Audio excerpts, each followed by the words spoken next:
ala alihi wa sahbihi wa mawalah wa la hawla wa la quwata illa billahi wa ba'd. Alhamdulillah, segala puja dan puji hanya milik Allah subhanahu wa ta'ala, karena tidak ada zat yang pantas dipuja dan dipuji kecuali hanya Allah semata.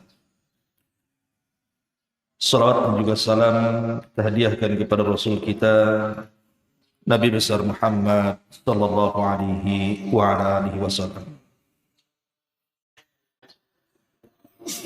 Sebagai faedah pagi hari ini, kita akan membahas orang-orang yang tidak akan diterima salat mereka selama bulan Ramadan. Siapa mereka?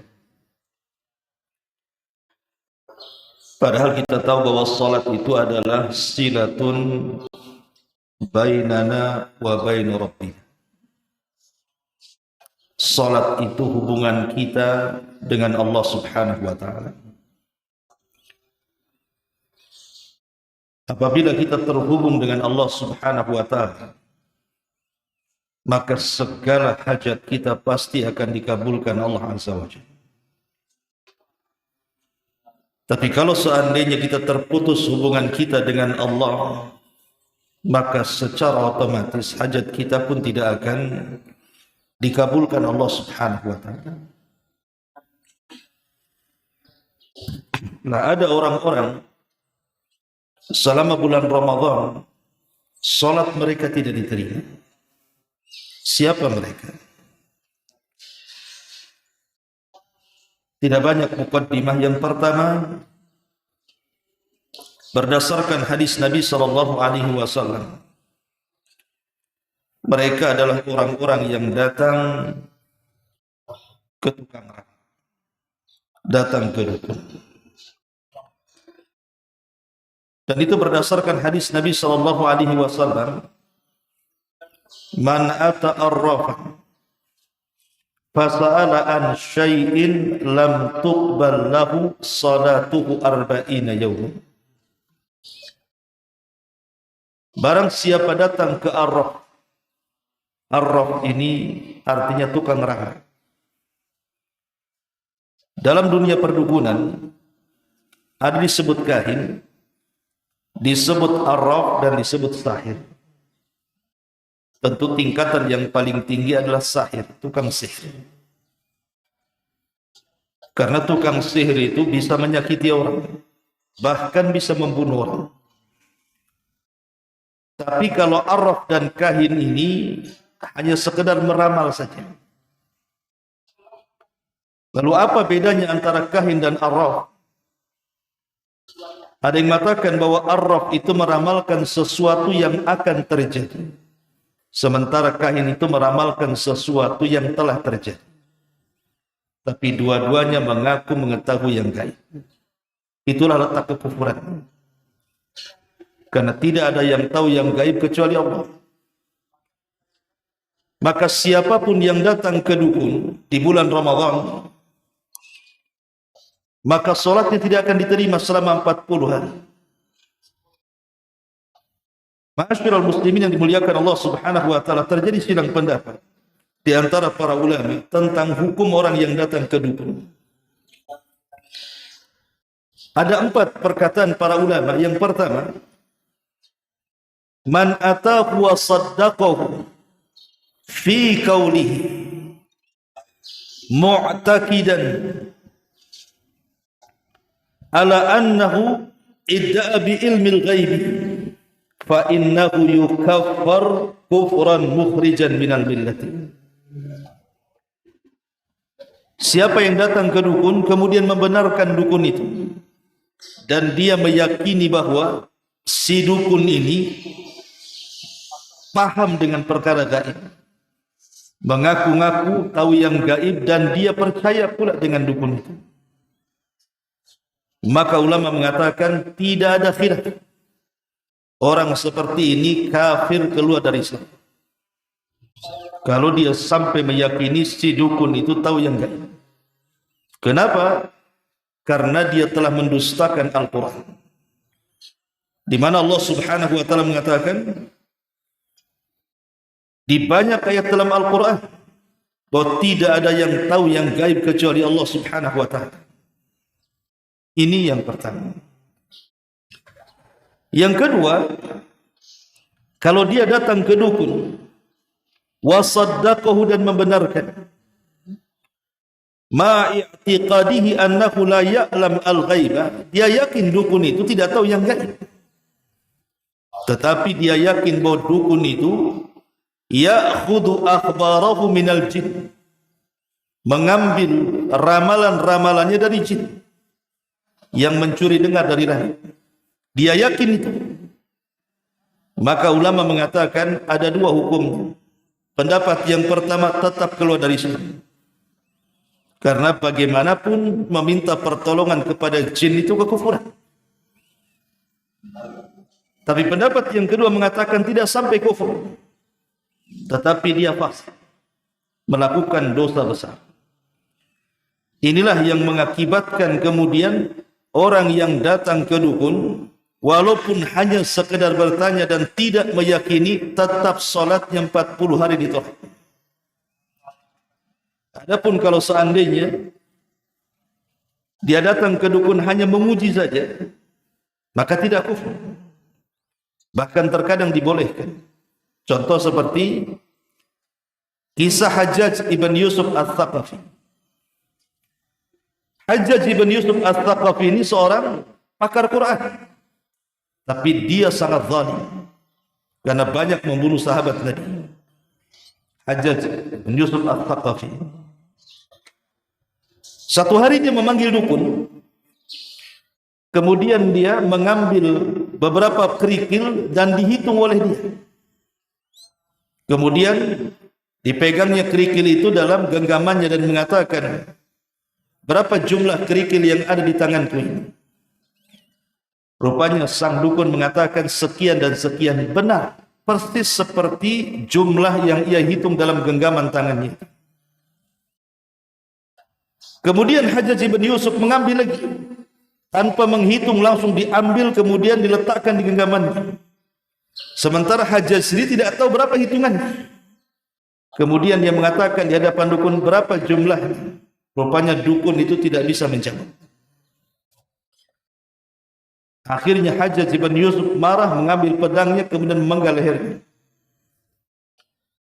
Para ulama mengatakan, bagaimana dukun yang pertama bisa menjawab, tapi yang kedua kok tidak bisa menjawab?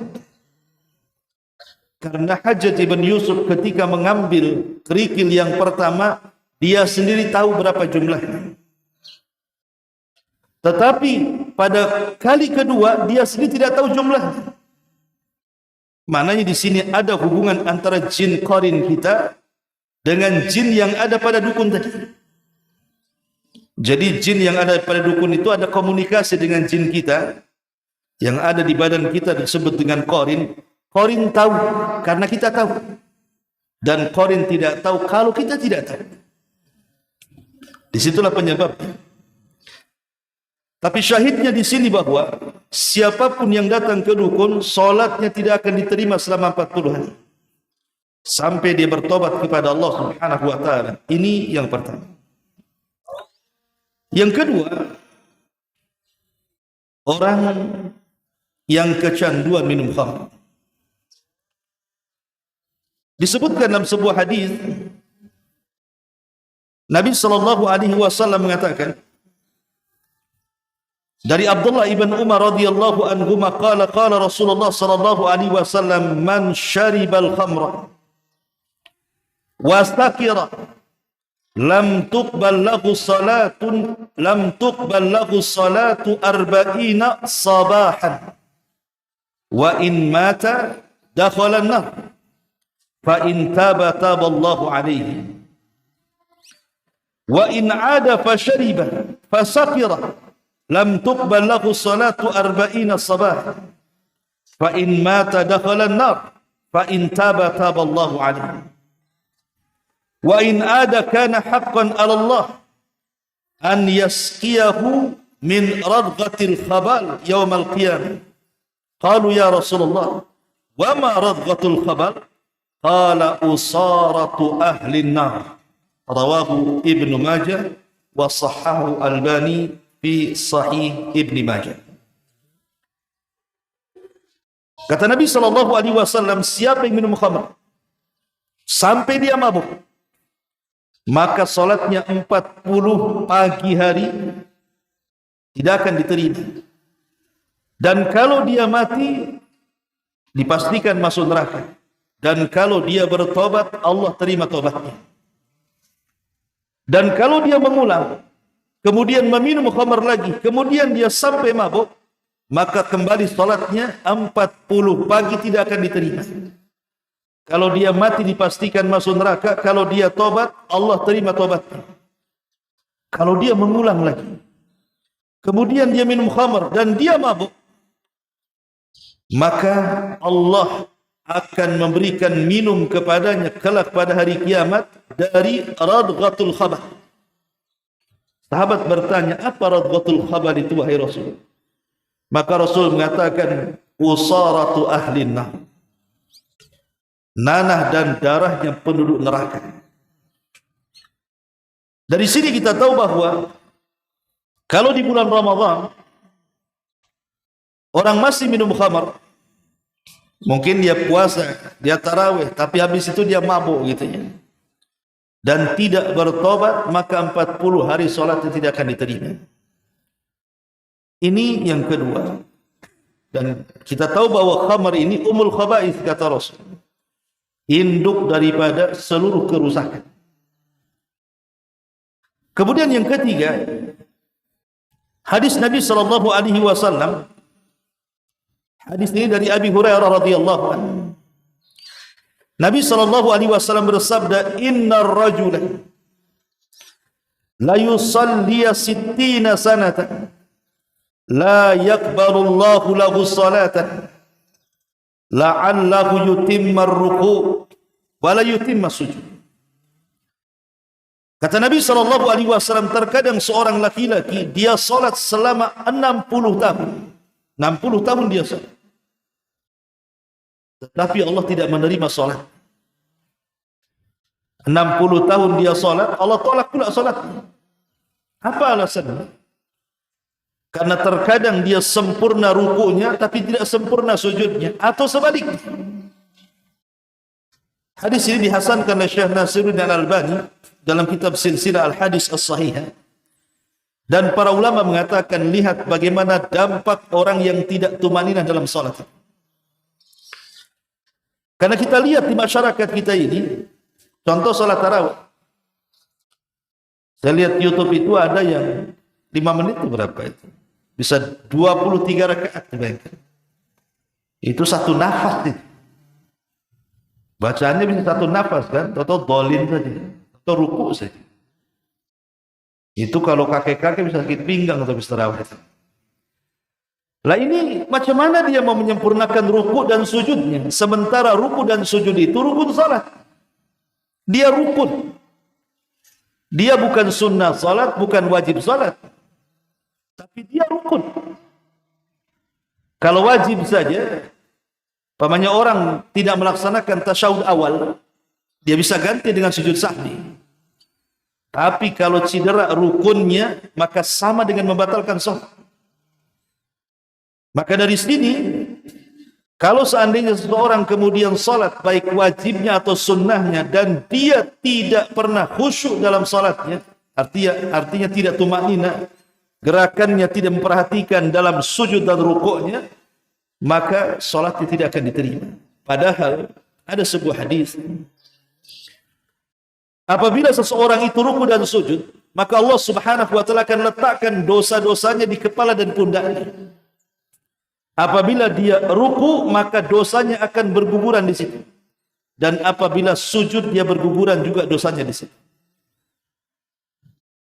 Lah ketika Nabi SAW bicara soal faedah solat, apabila ketika Nabi SAW mempermisalkan bagaimana pendapat kalian kalau kalian memiliki sungai di hadapan rumah kalian, kemudian kalian mandi sehari 5 kali, bukankah akan bersih?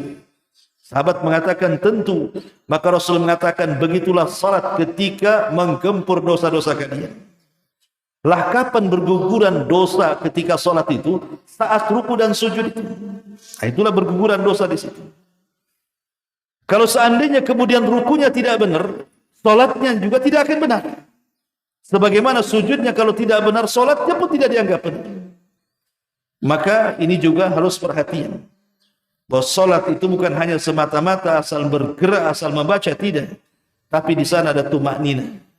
Ini yang ketiga. Yang keempat, hadis Nabi SAW. Hadis ini dari sahabat Abu Umamah Al-Bahili radhiyallahu anhu. Nabi SAW mengatakan, "Thalathatun la tujawizu salatuhum adhanahum." Ada 3 kelompok, kata Rasul, di mana solat-solat mereka tidak sampai ke telinga-telinga mereka. Artinya solat mereka ditolak oleh Allah Subhanahu wa taala, bukan ditolak sah dan tidaknya, bukan. Sebab kalau dia mendatangkan wajib rukun, sah saja ibadah itu. Maksudnya di sini tidak ada dapat pahala sama sekali. Sebagaimana para syurah hadis mengatakan, maksudnya adamu irtifa'i salati haula bi adami qabuliha qabulan kamilan au la tartafi'u ila Allah raf'al amali salih. Maksudnya salat mereka tidak diterima atau tidak diangkat itu, maksudnya pahala mereka tidak diangkat. Ya, mungkin salatnya sah, tapi tidak ada pahalanya. Kan percuma jadinya kalau tidak ada pahala, kan gerak-gerak dari awal sampai akhir jungkir balik, tahu-tahu nggak ada pahalanya. Ibarat Anda kerja sama saya bangun rumah, saya nggak kasih upah, kan capek saja akhirnya. Lah siapa mereka orang-orang yang tidak diangkat ini? Tidak diterima solatnya, maksudnya tidak berpahala sama sekali solatnya, bahkan tidak dianggap amal saleh. Yang pertama, al-abdul abid hatta yarji. Budak yang lari dari majikannya sampai dia kembali. Tentu di zaman sekarang agak sulit perbudakan. Tapi di zaman dulu banyak perbudakan. Dan Islam itu adalah agama yang berusaha menghapuskan perbudakan. Makanya kita lihat dalam kafarah-kafarah dalam Islam itu selalu ada kalimat memerdekakan budak. Itu selalu. Kafarah jima di bulan Ramadan memerdekakan budak. Kafarah zihar memerdekakan budak. Jadi tidak benar tuduhan kepada Islam bahwa Islam itu melindungi perbudakan. Tidak. Justru Islamlah yang menghapuskan perbudakan. Kemudian yang kedua, wa mar'atun batat wa zawjuha 'alaiha sakhitun. Yang kedua, seorang wanita yang tertidur sementara suaminya sedang marah kepadanya.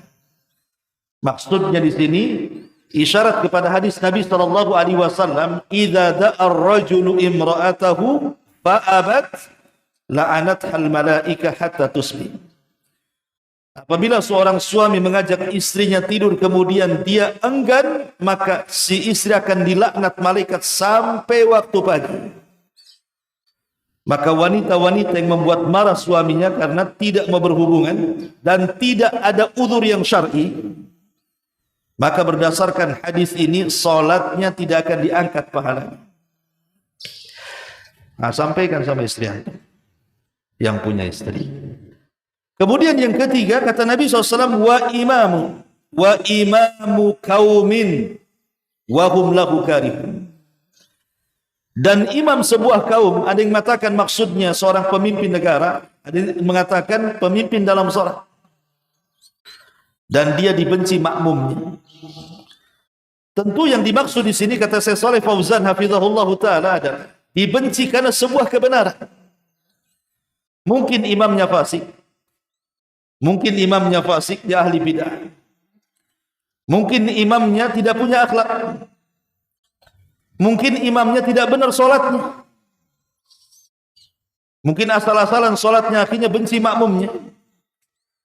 Lah imam-imam yang seperti ini tidak diangkat pahalanya. Inilah tiga manusia kata Nabi SAW, di mana salat mereka tidak sampai telinga mereka.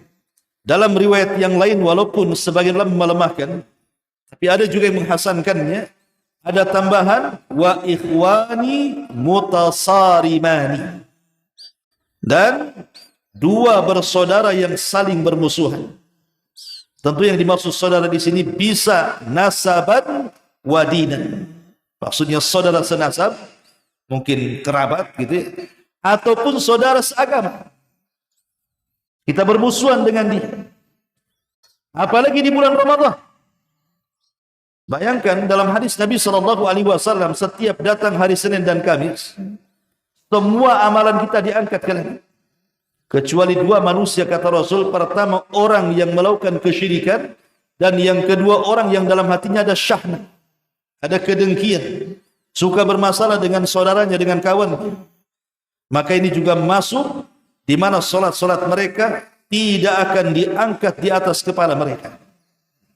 Maka hati-hati ini, kelompok-kelompok seperti ini.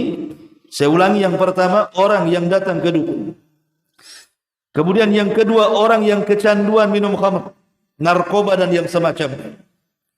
Kemudian yang ketiga, orang yang tidak tumanina dalam salat sehingga tidak menyempurnakan ruku dan sujud. Kemudian yang keempat, hamba yang lari dari tuannya.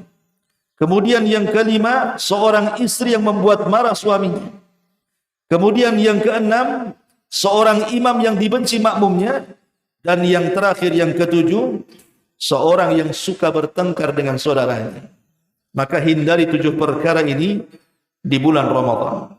Wallahu a'lam bishawab. Mudah-mudahan ada manfaatnya. Subhanaka wa bihamdika asyhadu an la ilaha illa anta astaghfiruka wa atubu ilaik. Allahu ta'ala a'lam. Assalamualaikum warahmatullahi wabarakatuh.